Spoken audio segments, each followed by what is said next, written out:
Good evening children. हम आज पढ़ेंगे हिंदी रीडर में चैप्टर 14 पोटर और कुटीर। बच्चों, पोटर और कुटीर जैसा चैप्टर का नाम है पोटर और कुटीर। पोटर का अर्थ क्या होता है? जहां पर पक्षी अपना घर बनाकर रहते हैं। किसी वृक्ष में एक होल होता है, वो ऑटोमेटिक होल होता है। कोई कोई पेड़ में देखना, जब आप जाते रहते हो तो एक होल सा रहता है वृक्ष में, पेड़ में, तो कुछ पक्षी उसमें अपना घर बना लेते हैं, उसको कहते हैं पोटर। ठीक है, पोटर और कुटीर जैसा पाठ का नाम है। तो इसके अनुसार इस चैप्टर को दो पार्ट में विभाजित किया गया है, एक पोटर और दूसरा पार्ट कुटीर। पहला पार्ट पोटर, उसमें एक पक्षी की कहानी है। वो पक्षी किससे प्रेरणा लेता है और बड़ों की बात उसको कैसे उसके मन में परिवर्तन ला देती है, वही इस चैप्टर में बताया गया है। कोटर को पहले हम समझाएंगे। कोटर का अर्थ आप जान चुके हैं, इसमें किसकी कहानी है और ये जो कहानी है वो उस पक्षी को कैसे प्रेरणा देती है। तो कोटर जो है एक ऐसी कहानी है जिसमें एक पक्षी होता है, उस पक्षी का नाम बच्चों रहता है चातक पक्षी। और चातक पक्षी की सबसे बड़ी विशेषता यह है कि वो कहीं इधर उधर का पानी नहीं पीता है। वो चाहे प्यासा मर जाए, उस चातक पक्षी की बिरादरी वाले, जात वाले, वो शुरू से जो चातक पक्षी की जात है उनमें ये अंदर मन में है कि हम चाहे प्यासे मर जाएं, लेकिन हम नदी, नाला, कुआं, तालाब, पोखरी, समुद्र कहीं का पानी नहीं पिएंगे। वो किसका पानी सिर्फ पीते हैं चातक पक्षी? वो सिर्फ वर्षा का पानी पीते हैं। उनमें ये खासियत है, चाहे वो मर जाएं लेकिन वो अपनी चोंच कहीं और नहीं मारते हैं। तो यही में बताया गया है कि संयम, व्रत और दृढ़ संकल्प हमें अपने नहीं छोड़ने चाहिए। जो हमारे बड़े हमें संस्कार दिए हैं उन पर हमें गौर करना चाहिए और उनके बताए हुए रास्ते पर चलना चाहिए, क्योंकि जो बड़े अनुभव कर चुके हैं और जो वो अच्छा समझते वही अपने परिवार के बच्चों को बताते हैं। तो ये कहानी बच्चों बहुत लंबी है, अगर इसका वीडियो बनाएंगे तो 7-8 पार्ट में बनेगा और आपकी समझ में नहीं आएगा। तो इसको शॉर्टकट में समझाते हैं। कोटर में जो कुछ शब्दार्थ कठिन आए हैं उनको हम यहाँ पर ले दिए। अग्निश्राका यानी आग की लपटें, जो आग की लपटें होती है ज्यादा तादाद में उठती हैं, लंबी लंबी, उनको कहते हैं अग्निश्राका। ठीक है। नेक्स्ट है दग्ध। दग्ध का अर्थ होगा दहकता हुआ, एकदम गर्म, दहकता हुआ। निष्पन्द यानी जिसमें प्राण ना हो, स्थिर, जो चीज स्थिर हो जाती है, हिलती डुलती नहीं है। स्निग्ध, स्निग्ध का अर्थ है नरम या कोमल। नरम या कोमल, नरम भी कह सकते हैं, स्निग्ध। अनर्थ यानी बुरा, कुछ बुरा, अनर्थ होने वाला, कुछ बुरा होने वाला है। यंत्रणा यानी पीड़ा देना, कष्ट देना दूसरों को या अपने आप को, यंत्रणा, पीड़ा। सिहर कर, सिहरना यानी कांपना, थर थर कांपते हैं ना जो, उसको कहते हैं सिहरना। सिहर कर यानी कांप कर। अश्राव्य, अश्राव्य का अर्थ होता है बच्चों, देखो, अ माने नहीं, श्राव्य माने सुनने योग्य, जो चीज सुनने योग्य नहीं है। आ माने नहीं, श्राव्य माने ना सुनना, तो ना सुनना, ना सुनने योग्य। अश्राव्य, और श्राव्य क्या अर्थ है? सुनना। अश्राव्य क्या? ना सुनने योग्य। परीखा, परीखा खाई, ठीक है, गहरी गहरी खाई होती है ना, उसको कहते हैं परीखा। तो बच्चों इस चैप्टर में क्या है, आपकी बुक में थोड़ा सा स्टार्टिंग में दिया है। प्रस्तुत कहानी सियाराम शरण गुप्त द्वारा रचित है। एक और चातक की साधना, चातक पक्षी जिसके बारे में बताया कि चाहे प्यासा मर जाए लेकिन वो बाहर का पानी नहीं पिए। वर्षा की जो पहली बूंद होती है वो ऊपर मुंह कर देता है और वर्षा की बूंद उसके मुंह में गिरती, वो वही पानी पीता है, बाकी वो 8 महीने तक प्यासा रहता है। जब जुलाई में आषाढ़ का महीना आता है, बादल घिर जाते हैं और बूंद गिरती है, तभी चातक पानी पीता है। ठीक है।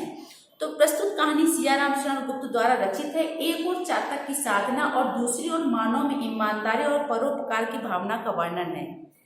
यानी कोटर में चातक के बारे में बताया गया और कुटीर में मानव के बारे में बताया गया, कैसे इंसान के अंदर परिवर्तन आता है।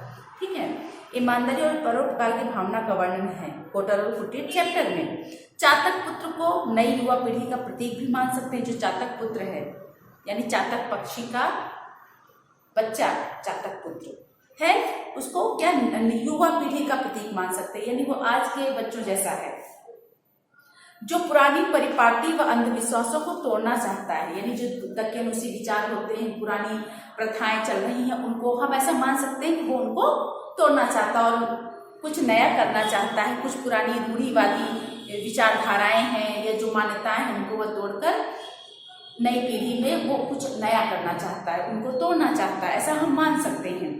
परंतु एक पिता पुत्र के वार्तालाप को सुनकर, यानी एक पिता और पुत्र आपस में चर्चा कर रहे थे किसी टॉपिक को लेकर, तो उनको सुनकर उसका हृदय परिवर्तित हो जाता है।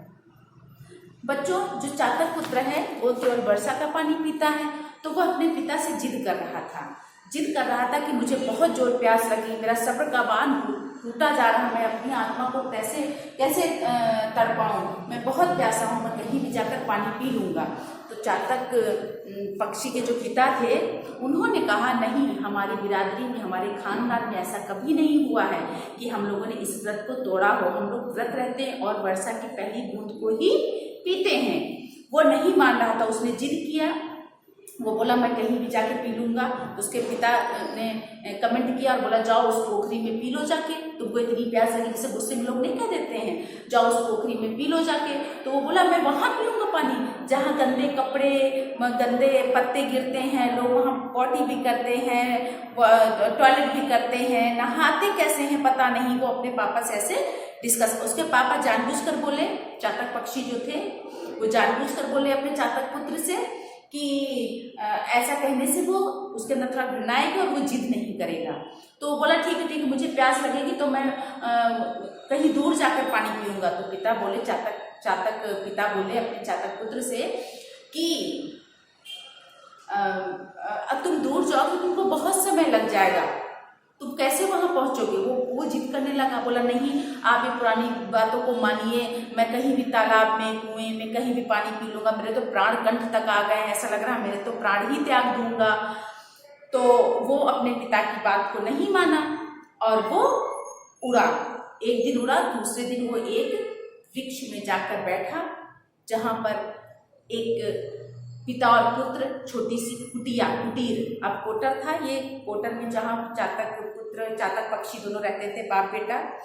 और अब ये जब उड़कर गया तो वहां पर उसके साथ क्या हुआ और उसका हृदय परिवर्तन कैसे हुआ, वो अपनी पिता की बातों को कैसे माना, ये हम आपको नेक्स्ट क्लास में समझाएंगे। आप अभी इतना समझ लो कि वो पक्षी जो था अपने पिता से जिद करके वो उड़ान भरा कि हम पानी कहीं भी पिएंगे जाके, हमको वैसे भी मरना तो हम उड़कर जाएंगे, अगर प्यास बुझ गई तो अच्छा है, आप भी पुरानी अपना खानदानी रीति रिवाज मानते रहिए, हमें नहीं मानना है।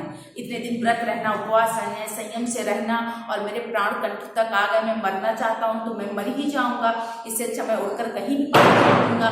ऐसे वार्तालाप होते रहे और वो पिता की बात नहीं माना, जिद करके उड़ान भर दी और कहीं जा करके विश्राम किया। तो 3 दिन उड़ने के बाद जब गया तो किसी वृक्ष में बैठ करके वो विश्राम किया। सारी रात जहाँ विश्राम किया वहां एक पिता थे जो वृद्ध थे और बीमार थे और एक पुत्र था जो उनकी सेवा करता था। तो वो कहानी अब हम नेक्स्ट चैप्टर में बताएंगे कि वहां क्या स्टोरी हुई और उस चातक पक्षी के मन में कैसे हृदय परिवर्तन हुआ। तो बच्चों, ये जो चैप्टर है ये बहुत इंटरेस्टिंग है, इसके शब्दार्थ लर्न करना बहुत जरूरी है, क्योंकि पाठ के अर्थ को समझने के लिए शब्द के अर्थों का ज्ञान आना बहुत जरूरी है। और इसके साथ साथ आपको वर्क भेजा जाएगा तो आप उसको लिख लेंगे और पाठ की रीडिंग करेंगे। अगर कोई डाउट होगा तो लाइव क्लास में आप हमसे डिस्कस करेंगे, पूछेंगे, अपने डाउट को निकाल कर रखेंगे।